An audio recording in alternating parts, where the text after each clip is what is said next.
The alarm blared through Outpost Delta 7 like a dying animal's scream. Staff Sergeant Maria Santos rolled out of her bunk, boots hitting the metal floor before her eyes fully opened. 3 years stationed at humanity's furthest frontier, and she'd never heard that particular sound before. All personnel to battle stations, this is not a drill.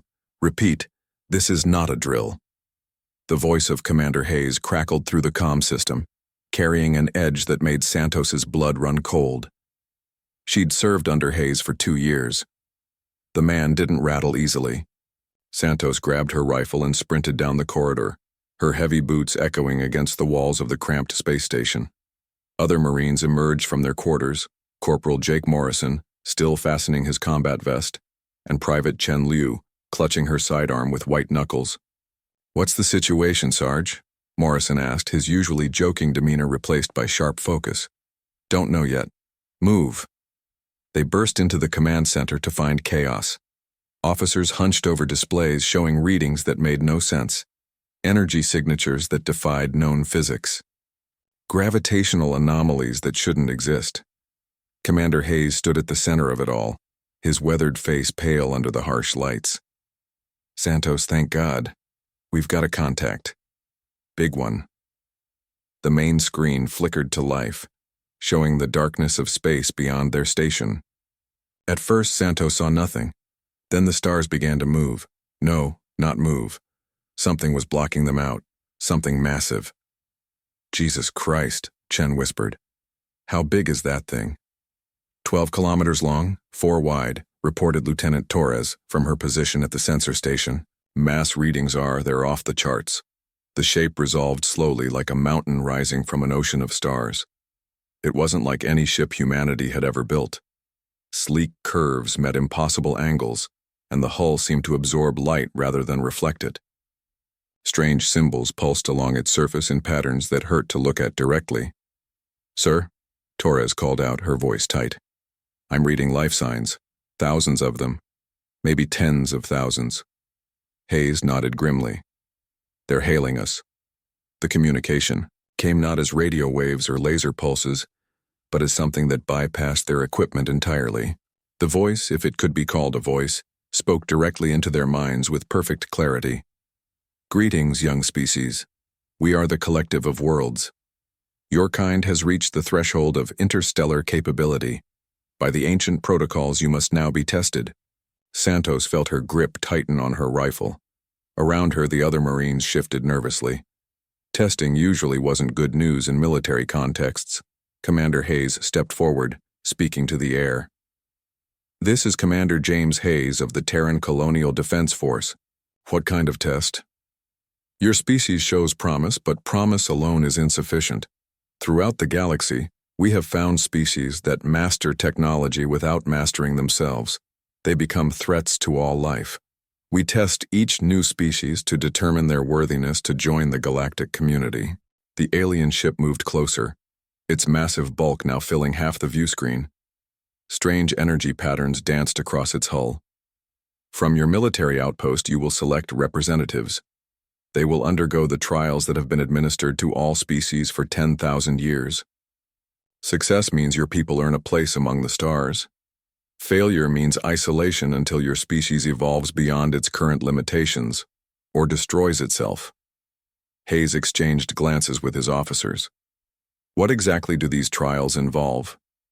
"Combat simulations, strategic assessments, tests of character under pressure. Your representatives will face challenges that have eliminated 97% of tested species." Santos felt her stomach drop. "A 3% success rate. You have 1 standard day to choose your champions. They will be transported to our vessel for evaluation. Choose wisely, humans of Earth. Your species' future depends on their performance." The mental voice faded, leaving the command center in stunned silence. Hayes turned to face his personnel. His eyes swept over the assembled Marines and officers, finally settling on Santos. "Recommendations, Staff Sergeant?" Santos's mind raced. Champions for humanity. Representatives who would determine whether their species joined an advanced galactic civilization or remained trapped in isolation. "Sir, I volunteer." "As do I," Morrison added immediately. Chen raised her hand. Count me in, Sarge. Hayes looked at the three Marines, Santos with her by-the-book competence and hidden creative streak, Morrison with his quick thinking and unshakable optimism, Chen with her technical brilliance and quiet determination. These tests eliminated 97% of species, he said quietly. Species that might have been more advanced than us. Are you sure? Santos met his gaze steadily. Sir, if humanity's future is on the line, then that's exactly where Marines belong. Commander Hayes was quiet for a long moment, studying their faces. Finally, he nodded. Very well. Santos, Morrison, Chen, you're humanity's representatives.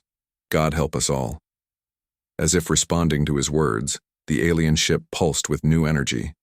Symbols along its hull shifted and rearranged themselves in patterns that seemed to convey anticipation. The test was about to begin. 24 hours later, Santos stood in the station's transport bay, checking her gear one final time. Her standard-issue rifle, sidearm, combat knife, and basic field kit. Whatever the aliens had planned, she'd face it with human technology and human determination. Morrison stood beside her, cracking jokes to mask his nervousness. So think they'll have good food on that ship? I'm hoping for something better than MREs. Chen looked up from her tablet, where she'd been reviewing everything humanity knew about alien encounters, which wasn't much. According to the xenobiology, reports most silicon-based life forms prefer sulfur compounds. You might want to stick to the MREs. Great. Cosmic indigestion on top of impossible tests. A shimmering field appeared in the center of the bay, the alien transport system. It looked like a vertical pool of liquid starlight. Your representatives will step through the threshold now, came the mental voice. Santos took a deep breath. Remember the mission. We're not just representing the Colonial Defense Force. We're representing all of humanity. No pressure, Morrison muttered. They stepped through the energy field together. The sensation was indescribable, like being dissolved and reconstructed in the same instant. Santos's vision exploded with colors that had no names, then snapped back to normal. She stood in a vast chamber that defied architectural logic. The walls curved upward and inward, meeting at points that shouldn't exist in three-dimensional space. The lighting came from everywhere and nowhere, casting no shadows.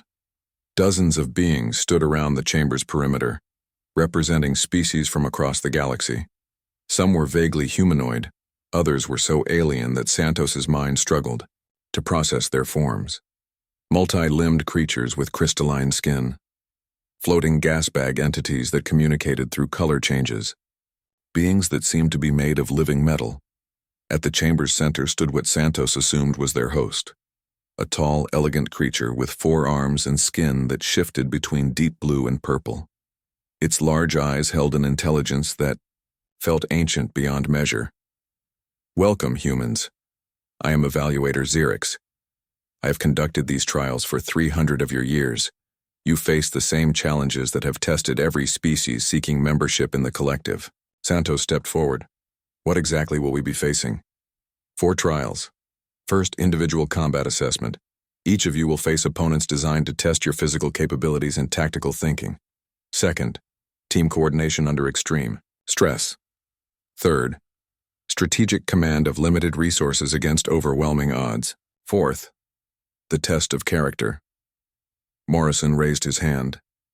Question: what happens to species that fail these trials? Evaluator Xerix's skin shifted to a darker shade. They return to their homeworld. A barrier is placed around their solar system, preventing any expansion beyond their origin point. They remain there until they either evolve past their limitations or destroy themselves through conflict. Chen spoke up, her voice steady despite the circumstances. How many species are currently under such barriers? 47,231. Santos felt the weight of those numbers.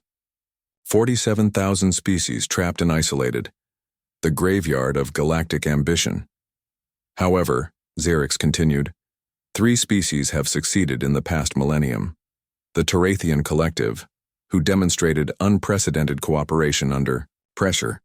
the Vex Unity, who showed remarkable adaptability, and the crystalline hierarchs who displayed strategic thinking beyond their apparent technological level. What made them different? Santos asked. That is for you to discover. Your first trial begins now. The chamber around them shifted and changed. Walls flowed like water, reforming into 3 separate arena spaces. Each was different. One resembled an urban environment with tall buildings and narrow alleys. Another looked like a jungle with dense vegetation, and the third appeared to be some kind of industrial facility with pipes and machinery. Each of you will face an opponent. These are not living beings, but constructs designed to replicate the combat capabilities of various galactic species. You must defeat your opponent using whatever means necessary. Killing is not required, merely victory. Santos studied her assigned arena, the urban environment. Any weapons restrictions?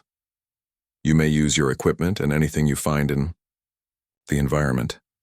Your opponents will do the same. Morrison cracked his knuckles. Finally, something straightforward. Chen checked her sidearm nervously. As the team's tech specialist, combat wasn't her primary strength. Staff Sergeant Santos, you will face a Calarian shock trooper construct. Corporal Morrison, your opponent is a Jex hunter. Private Chen, you will battle a synthetic tactical unit.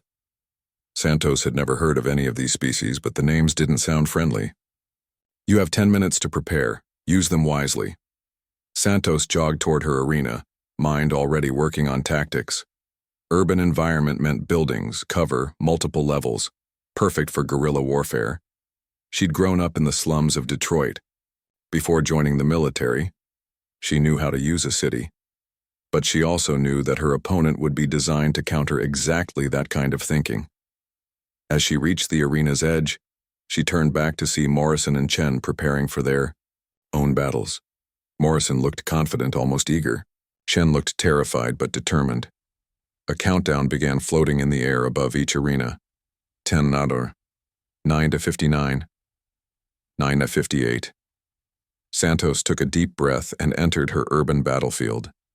Somewhere in this maze of buildings and streets, an alien construct waited to test humanity's first representative. The countdown reached 0. The hunt began. Santos moved through the simulated city like a ghost, her boots silent on the artificial pavement. The buildings around her looked convincingly real. Weathered concrete, broken windows, graffiti in languages she didn't recognize. But something felt off about the whole environment, like a movie set that was just a little too perfect. She'd been searching for her opponent for 3 minutes when the first building exploded. The Calarian shock trooper construct erupted through the wall in a shower of concrete and dust. Santos caught a glimpse of something massive, 8 feet tall, covered in what looked like living armor, with 4 arms ending in claws that could shred steel. She dove for cover as the construct's head swiveled toward her. Where she'd expected eyes, there were dozens of small sensor nodes that tracked her movement with inhuman precision. The thing moved fast. Too fast. Santos rolled behind a parked vehicle just as the construct's claws raked the air where she'd been, standing. Sparks flew as alien talons met human steel and won. Okay, she muttered, checking her rifle. Fast, strong, armored. Let's see how smart you are. She fired a burst toward the construct's center mass. The bullets sparked off its armor without effect, but the construct's response told her everything she needed to know. It immediately charged her position in a straight line. Not that smart, then. Santos sprinted down an alley, the construct thundering. After her. She'd grown up running from gangs through streets just like these. The key wasn't to be faster than your pursuer.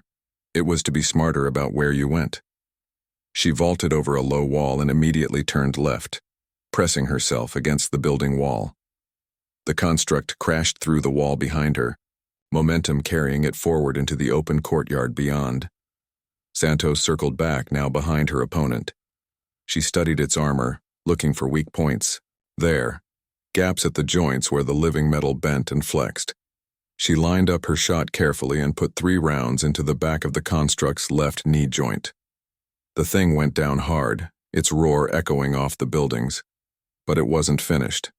It spun on the ground, claws sweeping in a wide arc that would have disemboweled her if she hadn't already been moving. The construct pulled itself upright on 3 functional limbs, damaged but far from defeated. Time for a different approach. Santos ran for the tallest building in the arena, the construct limping after her with determination that bordered on the fanatical. She reached the emergency stairs and started climbing, taking the steps 3 at a time. The construct followed, its claws ringing against the metal stairs like a bell tolling doom. Santos reached the rooftop and immediately started looking for what she needed.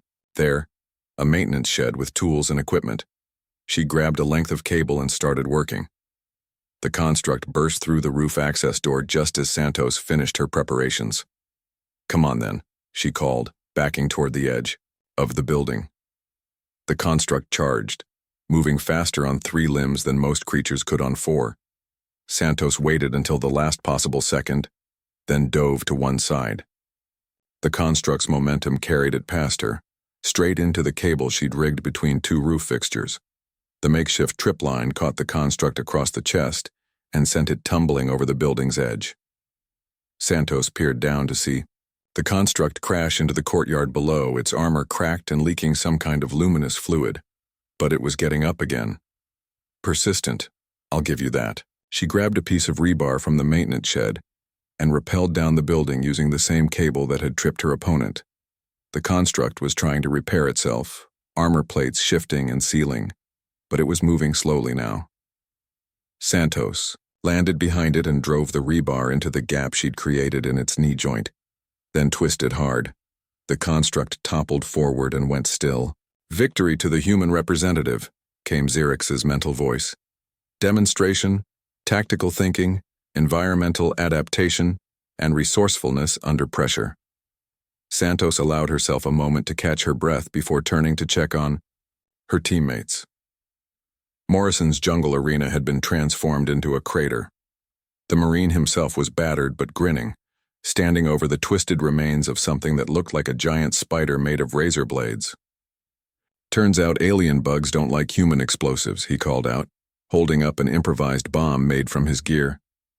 Chen's battle was still ongoing. Her opponent, the synthetic tactical unit, looked almost human, but moved with mechanical precision. It carried what appeared to be an energy weapon and used cover like a veteran soldier.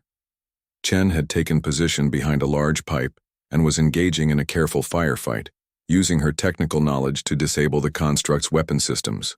Piece by piece, each shot was precise, calculated. Finally, the construct's weapon overloaded and exploded.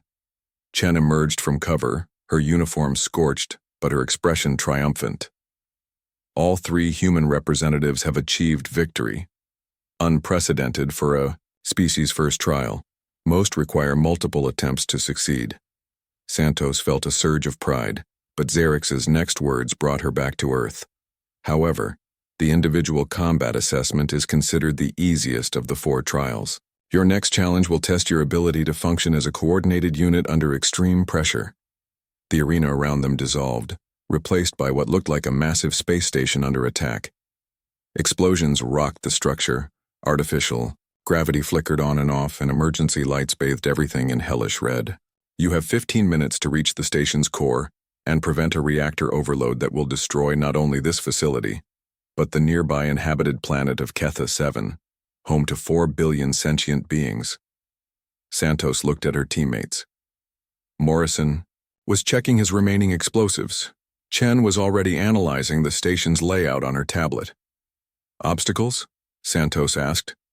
"The station's automated defense systems have been corrupted, and now view all organic life as hostile.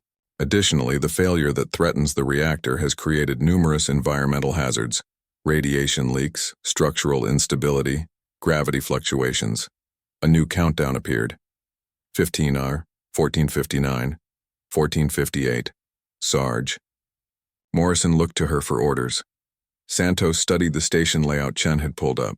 Multiple levels, complex systems, and a reactor core that was apparently minutes from meltdown. "Chen, I need to know the fastest route to the core and what. We'll need to shut down the overload. Morrison, inventory your remaining explosives. We'll need to punch through obstacles fast." Both of you, watch each other's backs. If one of us doesn't make it, the other two keep going." They nodded and moved out into the dying station. Behind them, the countdown continued its relentless march toward disaster. The space station around them groaned like a living thing in pain. Santos led her team through corridors filled with sparking electronics and drifting debris, artificial gravity cutting in and out every few seconds. "Radiation levels are spiking," Chen reported, her tablet showing dangerous readings. "We've got maybe 10 minutes before exposure becomes lethal." "Then we better move fast," Santos replied, shouldering open a jammed blast door. The first defense turret opened fire the moment they entered the main corridor. Santos dove left while Morrison went right, both finding cover behind fallen support beams. Chen dropped flat and started working on her tablet. "I can hack the turret's targeting system," she called over the sound of energy weapons. "Give me 30 seconds. "You've got 15, Santos shouted back as a blast scorched the wall above her head. Morrison had worked his way around to the turret's flank. "Sarge, I can get close enough to plant a charge." "Negative. Too risky." But Morrison was already moving. He sprinted across the corridor, rolled under the turret's line of fire, and slapped a small explosive against its base. Fire in the hole. The explosion echoed through the station, adding more debris to the chaos. Chen looked up from her tablet. "I was just about to—" "Less talking, more moving," Santos interrupted, checking the countdown floating in her peripheral vision. 12:47. 12:46. They reached the next level to find the corridor completely flooded with some kind of coolant from the reactor systems. The liquid glowed with an unsettling blue light. "Radiation?" Santos asked. Chen checked her readings. "Moderate levels. We can pass through, but not quickly. Define, not quickly. If we move too fast, the turbulence will increase our exposure exponentially. But if we move too slow—" "We run out of time," Morrison finished. "Great. Another no-win scenario." Santos studied the flooded passage. 50 meters of radioactive coolant between them and the next section. She made a decision. "Morrison, you're the strongest swimmer. You go first with a safety line. Chen, you're lightest. Morrison will pull you across fast to minimize exposure. I'll bring up the rear. Sarge, you should go second. If something happens—" "That's an order, Corporal." Morrison knew better than to argue further. He secured a line around his waist and dove into the glowing liquid. Santos watched him navigate the passage, moving with strong, steady strokes. The radiation counter on Chen's tablet climbed steadily, but stayed within acceptable limits. Morrison reached the far side and secured the line. "Chen, you're up." Chen clipped herself to the line and slipped into the coolant. Morrison immediately started pulling her across, moving her through the liquid as quickly as possible. Santos watched the countdown. 9:23. 9:22. Her turn. She dove into the coolant and immediately felt the radiation's effects, a tingling sensation that spoke of cellular damage. The liquid was thick, viscous, fighting her every movement. Halfway across, the station shuddered violently. Emergency klaxons wailed and new warning messages appeared in the air. Reactor containment at 30%. Cascade failure in progress. Santos reached the other side as the countdown hit 8:00. "Status report," she gasped, pulling herself from the coolant. "Reactor core is 2 levels down," Chen said, studying her tablet. "But the main lift is offline, and the emergency stairs are blocked by debris." Morrison was examining a maintenance shaft. "What about this? It leads straight down." Santos peered into the shaft. It was barely wide enough for a person, and filled with pipes carrying various fluids and gases. "Environmental hazards?" she asked. "Chen, high-pressure steam, toxic gases, and—" Chen's face went pale. "Superheated plasma conduits running parallel to our route. Define superheated. Touch one, and you're instantly vaporized." Morrison grinned. "So don't touch them." "Got it." They entered the maintenance shaft in single file, Santos leading.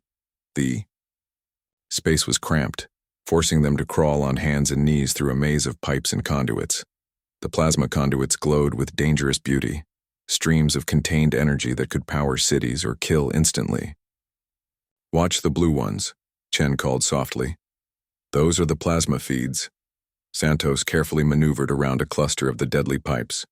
One slip, one wrong move, and they'd lose a team member. Behind her, she heard Morrison's running commentary. "Just like that obstacle course back in basic, except deadlier. Much deadlier. Significantly deadlier." "Morrison," Santos said without looking back. "Shut up." "Roger that, Sarge." They reached a vertical section where they had to drop down through a shaft lined with more pipes. Santos went first, testing each, handhold carefully. Halfway down, one of the brackets supporting a plasma conduit gave way. The superheated pipe swung toward her like a flaming sword. Santos threw herself backward, pressing against the shaft wall as the conduit swept past inches from her face.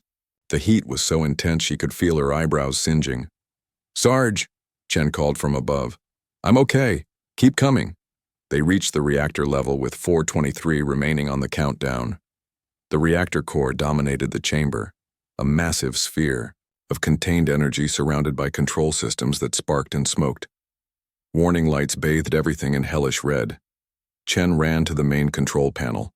"The containment field is collapsing faster than predicted. We've got maybe 3 minutes." "What do we need to do?" Santos asked. "Reset the containment matrix and purge the overloaded plasma conduits." "But..." Chen's voice trailed off as she studied the readings. "But what?" "The reset requires someone to manually align the containment rings from inside the reactor chamber." Santos looked at the reactor core. Through the transparent aluminum viewing port, she could see the interior, a space filled with energy discharges that would kill instantly. "How long would someone need to be in there?" Morrison asked quietly. Chen checked her calculations. 90 seconds to complete the alignment. "Survivability?" Chen was quiet for a long moment. "The radiation levels inside the chamber are 12 times lethal dose, even in full protective gear." She didn't need to finish. They all understood. Santos studied the reactor, then her teammates. Morrison was already reaching for his gear, ready to volunteer. Chen looked terrified but determined. "There has to be another way," Morrison said. "Some kind of remote system." "The remote systems are what failed," Chen interrupted. "It has to be done manually." Santos made her decision. "Chen, start the reset sequence. Morrison, help her with the containment matrix." "What about the manual?" "Alignment?" Chen asked. Santos was already putting on the heaviest radiation protection gear she could find. "That's my job." "Sarge, no. That's an order, Corporal. Both of you." The countdown showed 2:47. 2:46. Santos sealed her helmet and moved toward the reactor chamber's access hatch. "Human representatives." Xerx's mental voice echoed through the chamber. "You have demonstrated remarkable coordination and tactical flexibility. However, your mission parameters have changed." The chamber around them shifted and flowed, the deadly reactor dissolving into harmless light. Santos stopped, one hand on the access hatch. "What?" "The scenario you faced was a simulation. Your willingness to sacrifice yourself for the mission, and your teammates' immediate protest against that sacrifice, has provided us with crucial data about your species." Morrison pulled off his helmet, confusion clear on his face. "So we passed? You have completed the second trial successfully. However, questions remain about humanity's suitability for galactic membership. The third trial will test your strategic thinking on a larger scale." The chamber transformed again, becoming what looked like a military command center. Holographic. Displays showed star systems, fleet movements, and tactical data. "You are now commanders of a small fleet facing an overwhelming enemy force. Your objective is to protect a convoy of civilian evacuation ships while they escape to hyperspace. You are outnumbered 5-1. Your ships are older and less advanced than your opponents. Conventional tactics will result in total defeat." Santos studied the tactical display. 5 enemy battleships versus their single cruiser and 2 escorts. The evacuation convoy, dozens of ships filled with civilians, struggling toward the hyperspace jump point. "You have unlimited access to this command. Centers databases, including tactical information about both your forces and your enemies. You have 30 minutes to develop and execute a strategy that saves the civilian fleet. Morrison shook his head. 5-to-1 odds older ships protecting slow-moving civilians. This is impossible. Chen was already at the database terminals, pulling up ship specifications and tactical analyses. Santos studied the holographic battlefield.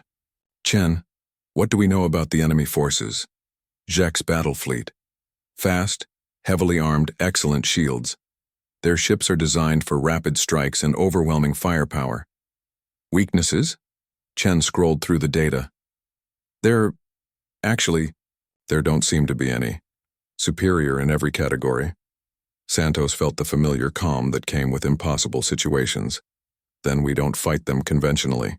Morrison, what unconventional assets do we have? Morrison checked the fleet inventory. 3 mining ships in the convoy, a fuel depot, some industrial fabricators, nothing that screams military asset. Think differently. What could mining ships do that warships can't? Morrison's eyes lit up. They're designed to crack asteroids. They've got industrial-grade particle beams. Chen, could we modify those beams for combat use? Chen was already running calculations. Theoretically, yes, but they'd be slow-firing short-range, essentially suicide weapons. Santos studied the tactical display again. The enemy fleet was approaching in a standard attack formation, confident in their superiority. What if that's exactly what we need? She began outlining a plan that would either save the convoy or get them all killed in the attempt. The countdown timer appeared. 30, 29 to 59. The final gambit was about to begin. Epilogue. The measure of humanity. Santos stood before the tactical display, her mind racing through possibilities. The enemy fleet approached like a pack of predators, confident in their overwhelming advantage. 5 advanced warships against a makeshift defense force protecting helpless civilians. Here's what we're going to do, she said, her voice cutting through the command center's tension. Chen, I need you to hack into the mining ship's systems. We're going to turn those particle beams into weapons. Sarge, those ships aren't armored for combat, Morrison protested. One hit and they're space dust. They're not going to get hit, Santos replied, manipulating the tactical display, because they're going to be hidden inside the asteroid field. Chen looked up from her terminal. The Kepler belt? That's a navigation hazard. The convoy can't fly through it. The convoy won't. We will. Santos highlighted several large asteroids. Morrison, can your mining ships bore into these asteroids and hide inside? Morrison studied the display. Yeah, but what's the point? The moment they fire, the enemy will target them. Not if they think the asteroids themselves are exploding. Santos pulled up a detailed scan of the asteroid field. Chen, what would happen if we detonated the fuel depot inside this field? Chen ran quick calculations. Massive explosion, debris cloud, sensor interference for about 12 minutes. Perfect. Here's the plan. We lure the enemy fleet into the asteroid field. The mining ships hide inside the larger asteroids. When the enemy gets close, we detonate the fuel depot, creating chaos and sensor interference. While they're blind, the mining ships strike from concealment. Morrison shook his head. It's crazy. Enough to work. But what about our main ships? We can't hide a cruiser inside an asteroid. Santos smiled grimly. We don't hide. We run.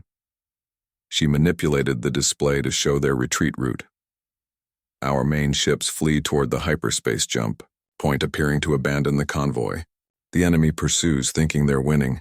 When they're deep in the asteroid field, we spring the trap, Chen finished. But Sarge, this plan requires perfect timing. One mistake and the civilians die. Then we don't make mistakes. The next 25 minutes were the most intense of their military careers. Chen worked frantically to modify the mining ship's systems, while Morrison coordinated their positioning inside the asteroids. Santos managed the overall strategy, timing, each element to perfection. The enemy fleet took the bait. Seeing the human warships retreating, they accelerated into the asteroid field in pursuit, eager to finish off what appeared to be a cowardly enemy. Fuel depot in position, Morrison reported. Mining ships are hidden and ready, Chen added. Santos watched the enemy fleet's position on the tactical display, almost in the perfect position. Execute. The fuel depot exploded in a brilliant flash that temporarily overwhelmed sensors throughout the asteroid field. Debris and interference clouded the space, creating the perfect cover for an ambush. The Zhek's fleet, suddenly blind and navigating by instruments alone, found themselves surrounded by what appeared to be exploding asteroids, until they realized the explosions were actually precise weapon strikes from hidden mining ships. The industrial particle beams designed to crack apart space rocks proved devastatingly effective against warship hulls. 3 enemy vessels were destroyed in the opening salvo. The remaining 2 Zhek ships tried to retreat, but Santos had anticipated this. Her cruiser and escorts had circled back, cutting off their escape route. Surrender or be destroyed, Santos broadcast to the surviving enemy ships. The Zhek's fleet surrendered. Remarkable. Xerx's mental voice filled the command center as the simulation dissolved around them. In 300 years of conducting these trials, I have never seen a strategy quite like that. You turned every disadvantage into an advantage. Santos felt a surge of pride but kept her expression neutral. What's our next trial? There is no 4th trial, Xerx announced, his mental voice carrying a note of surprise. At least, not the kind you expect. The chamber around them transformed one final time, becoming a simple room with comfortable seating.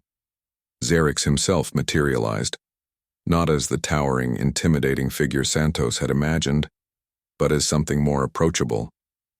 The 4th trial was supposed to be a test of character under pressure. However, you have already demonstrated that character throughout the previous trials.